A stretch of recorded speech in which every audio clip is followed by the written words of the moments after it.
हाँ students, welcome to online classes. आज हम बीएससी सेकेंड ईयर का टॉपिक पढ़ेंगे और हम सेकेंड ईयर के अंदर सांद्रता सेल पढ़ रहे थे। सांद्रता सेल में हमने ये पढ़ाया था कि विभिन्न इलेक्ट्रोड और वैद्युत अपघटय की कंसंट्रेशन में परिवर्तन करके जो सेल बनते हैं उसको हम बोलते हैं कंसंट्रेशन सेल यानी सांद्रता सेल। और सांद्रता सेल हमने दो प्रकार के डिवाइडेशन किए थे। फर्स्ट तो था वैद्युत अपघटय सांद्रता सेल और एक था इलेक्ट्रोड सांद्रता सेल। तो इलेक्ट्रोड सांद्रता सेल तो हम पहले ही पढ़ चुके हैं कि इलेक्ट्रोड सांद्रता सेल में क्या था कि इलेक्ट्रोड की सांद्रता में परिवर्तन करने से जो सेल बनेंगे उन सेल को हम बोलेंगे इलेक्ट्रोड सांद्रता सेल।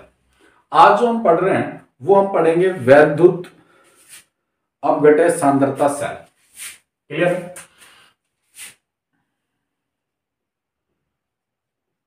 वैद्युत अपघटय सांद्रता सेल। और वैद्युत अपघटय सांद्रता सेल जो होते हैं ये वैद्युत अपघटय की सांद्रता में परिवर्तन करके सेल बनाए जाते हैं। इनको हम बोलते हैं वैद्युत अपघटय सांद्रता सेल। और वैद्युत अपघटय सांद्रता सेल दो टाइप्स के होते हैं। एक तो होते हैं अभिगमन रहित सांद्रता सेल और एक होते हैं अभिगमन युक्त सांद्रता सेल। तो आज जो हम पढ़ रहे हैं फर्स्ट वो हम पढ़ रहे हैं अभिगमन रहित सांद्रता सेल। यानी फर्स्ट सेल जो है वो हम पढ़ रहे हैं अभिगमन रहित सांद्रता सेल। तो देखो अभिगमन रहित वैद्युत अपघटय सांद्रता सेल कह सकते हो आप। अभिगमन रहित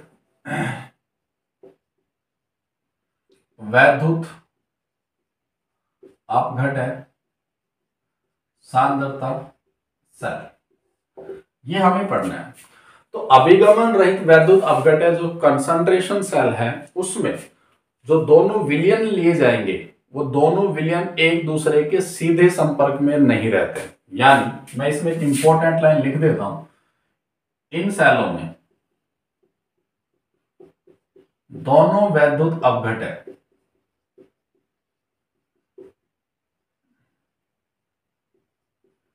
एक दूसरे के साथ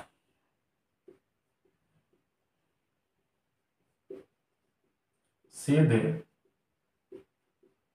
संपर्क में नहीं होते। ठीक, ये लवण सेतु से जुड़े रहते हैं। इसका मतलब अगर ये एक दूसरे के साथ सेपरेट रहते हैं तो इसमें कोई भी अभिगमन यानी द्रव द्रव संगम विभव नहीं होगा क्योंकि उस लेयर के ऊपर कोई जंक्शन विभव नहीं आएगा। जैसे मैं एक एग्जांपल की बात करता हूं कि मेरे पास एक सेल है, ये जो सेल है इसमें मैं हाइड्रोजन इलेक्ट्रोड ले रहा हूं और हाइड्रोजन इलेक्ट्रोड में आपने पढ़ा है यहां हाइड्रोजन होगी और ये आपके पास सपोज करो ये हाइड्रोजन इलेक्ट्रोड है और इस हाइड्रोजन इलेक्ट्रोड को मैं और हाइड्रोजन इलेक्ट्रोड ये है तो इसमें HCl का विलयन है। दूसरा मैंने जो विद्युत अपघटय लिया है इसमें Ag की इलेक्ट्रोड्स ली है। ये जो इलेक्ट्रोड्स है ये किसकी है? Ag की, और ये AgCl का सॉल्यूशन है। तो देखो, और ये दोनों लवण सेतु से कनेक्टेड होंगे और इनकी कंसंट्रेशन को मैंने परिवर्तन करना है वैद्युत अपघटय के में। तो इस टाइप के जो सेल होंगे वो अभिगमन रहित यानी इनमें कोई द्रव द्रव संगम विभव उत्पन्न नहीं होगा। तो इस प्रकार का जो सेल बना है इस सेल का आरेख क्या होगा कि हम सबसे पहले सेल आरेख बना लेते हैं इसका। सेल आरेख, तो सेल आरेख करेंगे तो क्या लिखोगे आप कि प्लेटिनम सॉलिड था और ये हाइड्रोजन के कांटेक्ट में था और हाइड्रोजन के कांटेक्ट में था तो हाइड्रोजन से मैं यहां जो प्रेशर लगा रहा हूं ये 1 atm का प्रेशर मैंने लगा दिया। 1 atm का प्रेशर लगा दिया और ये जो है हाइड्रोजन HCl जो विलयन है उसके कांटेक्ट में है और HCl विलयन की जो सक्रियता है वो प्लस माइनस मैंने ले ली है। ये इसके बाद कौन सा है, AgCl जो है वो है, और AgCl जो एक्वस सॉल्यूशन होगा, ये AgCl ये किसके कांटेक्ट में रहेगा, Ag के में। तो ये जो सेल है,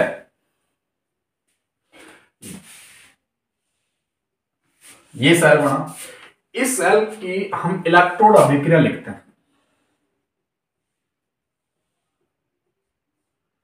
जब आप इलेक्ट्रोड अभिक्रिया लिखोगे तो सबसे पहले मैं बाएं इलेक्ट्रोड की लिख रहा हूं।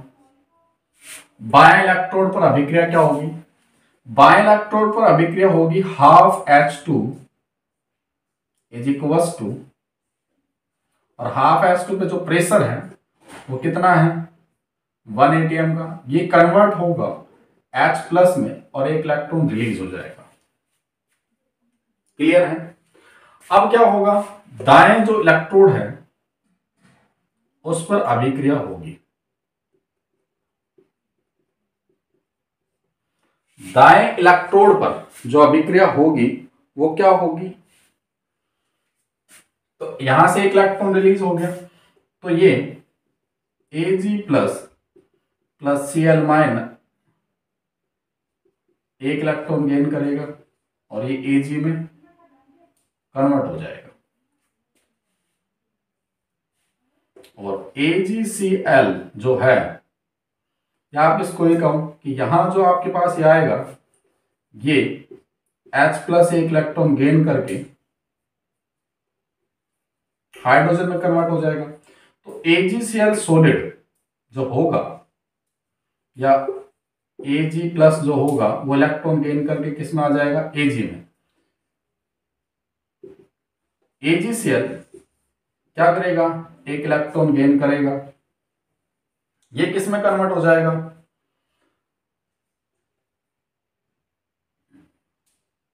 Ag plus Cl minus. तो देखो क्या होगा, H प्लस से सॉरी H प्लस तो यहां रहेगा, ये रिएक्शंस होगी, तो कुल रिएक्शंस हम क्या लिख सकते हैं, हाफ H2 जिसका प्रेशर है 1 atm प्लस AgCl होगा, और जो AgCl है वो क्या है, सॉलिड है, ये कन्वर्ट हो जाएगा H प्लस, और H प्लस की एक्टिविटी में A प्लस ले रहा हूं प्लस Cl माइनस, और इसकी मैं एक्टिविटी A माइनस ले रहा हूं।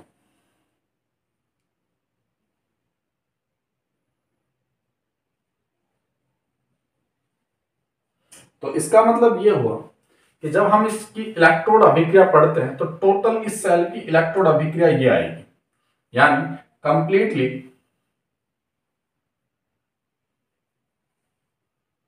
ये रिएक्शंस आ जाएगी। अब मैं इसको थोड़ा ऊपर लिख देता हूं,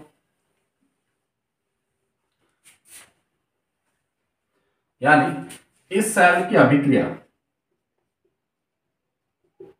सेल अभिक्रिया क्या आएगी, half H2 1 atm pressure plus AgCl solid state में है is equals to H plus A plus की activity plus Cl minus A minus की एक्टिविटी। ये आपके पास क्या होगी, इसकी सेल अभिक्रिया हो गई। अब क्या करते हैं, इस टाइप के दो सेल को विपरीत स्थिति में युग्मित कर सेल बनाते हैं। ऐसे सेलों को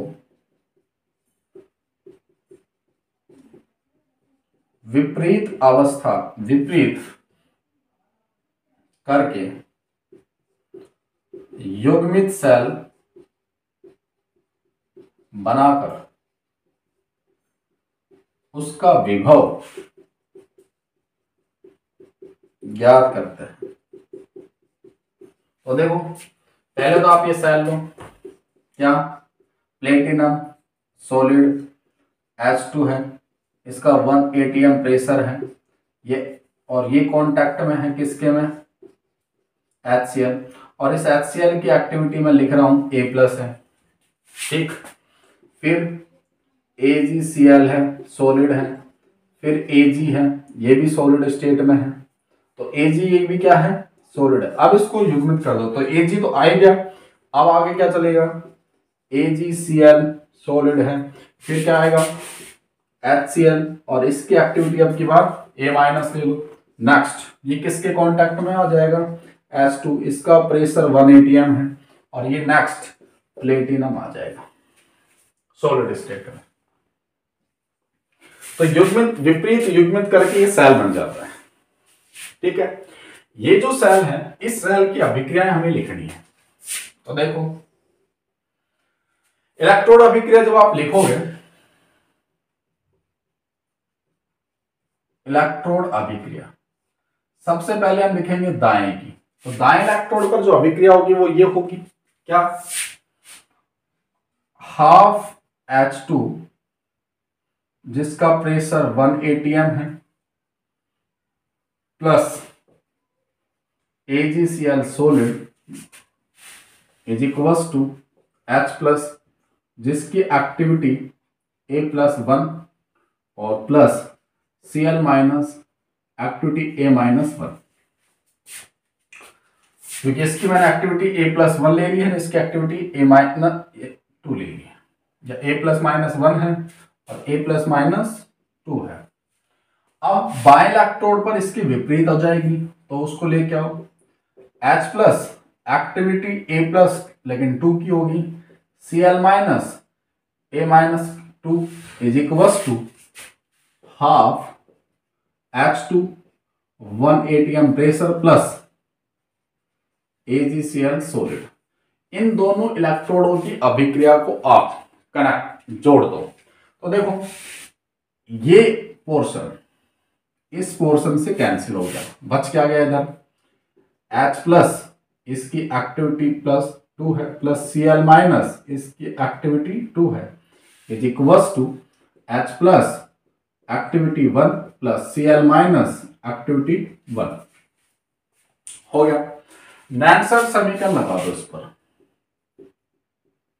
नैनसर्ट समीकरण से, और नैनसर्ट समीकरण क्या थी, E is equals to E0 cell minus RT upon NF LN product upon reactant, मैं KC लिख देता हूं। तो चूंकि E0 सेल की वैल्यू सांद्रता सेल में 0 होती है और N जो है यहां पे 1 है, तब E cell equals to minus RT upon F LN, activity किसकी, A+ की 1 और A- का 1 अपॉन किसकी, A+ ये 2 और A- का 2, और we know that A+ dot A- is equals to A होता है, तो हम क्या कर सकते हैं, A+1 और A-1, तो हम क्या लिख सकते हैं अब इसको, देखो नेक्स्ट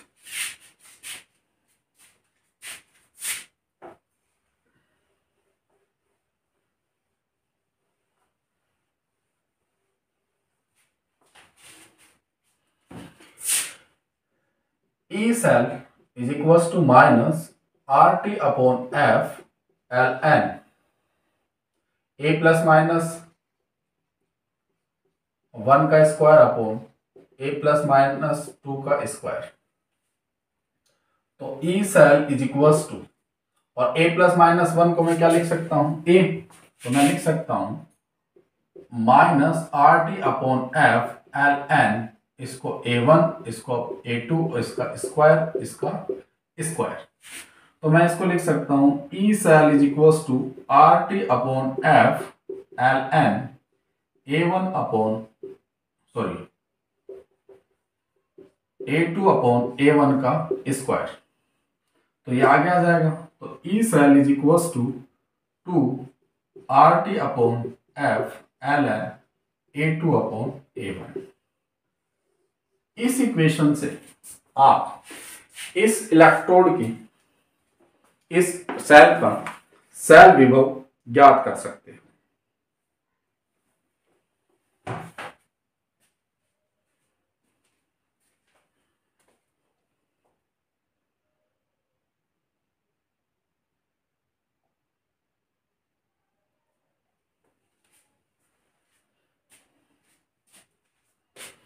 नेक्स्ट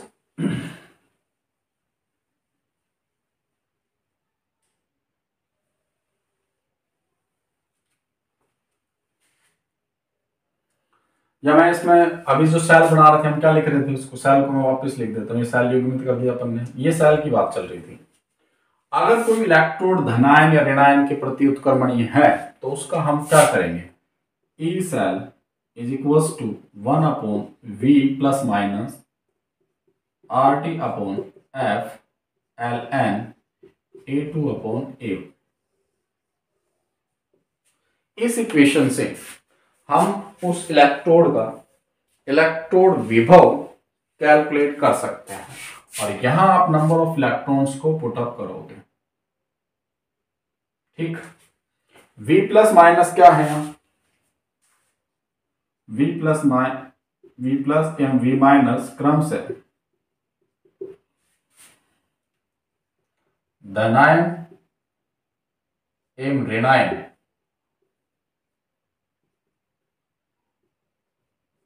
के प्रति उत्क्रमणीय इलेक्ट्रोड है।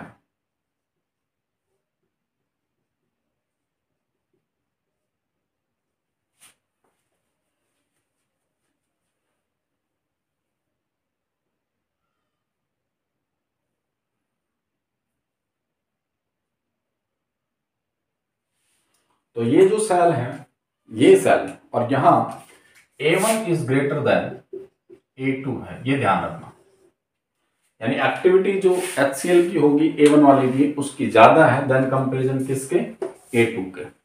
तो वापस हम बात करते हैं, हम पढ़ क्या रहे थे, वैद्युत अपघटय सांद्रता सेल। वैद्युत अपघटय सांद्रता सेल में हमने ये कहा कि जो दोनों वैद्युत अपघटय होते हैं वो एक दूसरे के साथ सीधे कांटेक्ट में नहीं होते हैं, वो लवण सेतु से जुड़े होते हैं। अतः इन सेलों के अंदर द्रव द्रव संगम विभव की कोई कंडीशंस नहीं होगी, यानी इन सेलों के अंदर कोई भी द्रव द्रव संगम विभव नहीं होता है। तो सेल का जो विभव आता है वही इसका एक्चुअली विभव है। तो हम इस सेल को क्या करते हैं कि प्लेटिनम H2 लेते थे, HCl उसकी activity A plus minus one, और A प्लस माइनस वन जो होती है वो उसकी माध्य सक्रियता होती है, क्योंकि हम किसी एक पर्टिकुलर कैटायंस या एनायंस की एक्टिविटी कैलकुलेट नहीं कर सकते, इसलिए हम उसकी माध्य सक्रियता लेते हैं। और माध्य सक्रियता आपने पढ़ा है कि A इज इक्वल टू होता है A प्लस A माइनस, तो माध्य सक्रियता A plus minus is equal to A, यानी वैद्युत अपघटय की जो सक्रियता होगी वही उसकी माध्य सक्रियता होती है। तो हमने क्या किया, सेल लिया एक platinum H2 HCl A plus minus one HgCl के साथ रेजिक के साथ कॉन्टैक्ट में, ये सेल बनाने के बाद इसको वापस से रिपीट कर दो। जैसे ये आ गया था Ag तक, तो Ag तो इसमें आएगा, फिर वापस से AgCl लो, फिर H प्लस ये ले लिया, फिर ये वाला लिया, और फिर लास्ट में प्लेटिनम। और इसकी जब हमने इलेक्ट्रोड अभिक्रिया पढ़ी थी तो इसकी एक सेल की इलेक्ट्रोड अभिक्रिया ये थी। अब हमने दो डबल बना दिए हैं, तो दोनों की इलेक्ट्रोड अभिक्रिया ये आ जाएगी, एक दाएं पे आएगी एक बाएं पे आएगी। तो दाएं में इधर जाएगा कंसंट्रेशन, क्योंकि एक्टिविटी ज्यादा है किसकी, A1 के देन कंपैरिजन A2 के। तो दाएं इलेक्ट्रोड पर half H2 ATM plus AgCl solid equal to इसमें कन्वर्ट हो जाएगा, तो वापस से इस पर H plus A2 ACl minus A, तो ये इसमें चेंज होगा। अगर यहां से इधर जा रहा है तो ये वापस गेन भी करेगा दूसरा वैद्युत अपघटय, तो रिएक्शंस रिवर्स हो गई। चेंज कहां हुआ, एक्टिविटी यानी कंसंट्रेशन के अंदर चेंज हुआ। तो हम जब इसको टोटल सेल की अभिक्रिया लिखते हैं, कुल सेल अभिक्रिया, तो कुल सेल अभिक्रिया में ये वाला पोर्शन कैंसिल हो गया, तो क्या बच गया, H plus A plus two plus Cl minus A minus two is equal to H plus A plus one और Cl minus A minus one. नैनसर समीकरण इस पे अप्लाई कर दो, तो E naught cell minus R T upon NF ln KC होता है। और सांद्रता सेल में चूंकि E नॉट सेल की वैल्यू 0 होती है, और इस इक्वेशन के लिए N की वैल्यू मैंने पुट अप कर दी है, कितनी होती है, 1 होती है। तो हम क्या करें, प्रोडक्ट की एक्टिविटी अपॉन रिएक्टेंट की एक्टिविटी लिख ली मैंने। अब क्या करें, we know that A plus dot A minus is equal to क्या होता है, A होता है। तो एक्टिविटी जो होती है A plus A minus is equal to A, तो A plus A minus equal to का स्क्वायर हो गया। तो ए प्लस का ए स्क्वायर प्लस माइनस का स्क्वायर हो गया, 1 का हो गया और एक 2 का हो गया। तो E cell equals to minus R T upon F L N A plus minus 1 का square A plus minus A 2 का स्क्वायर।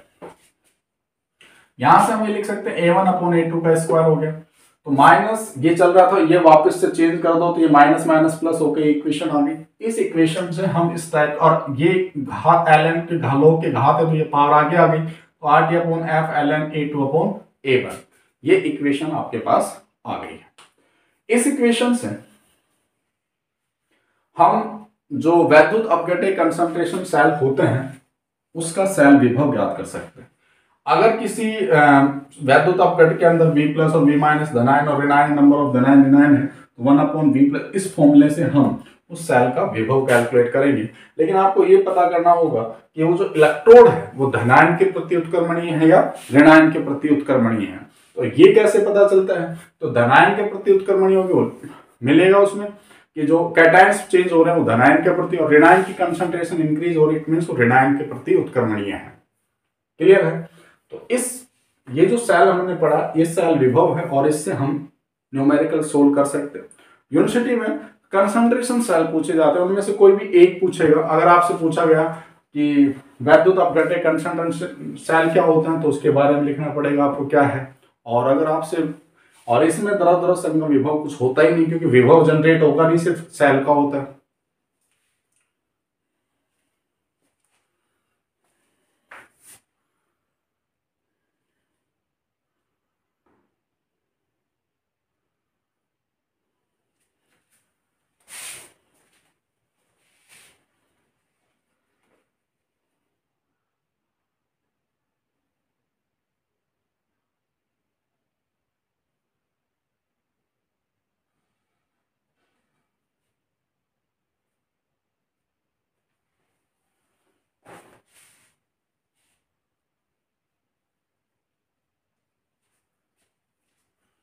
तो नेक्स्ट कल वीडियो में हम अभिगमन युक्त वैद्युत अपघट्य सांद्रता सेल पढ़ेंगे। Thank you.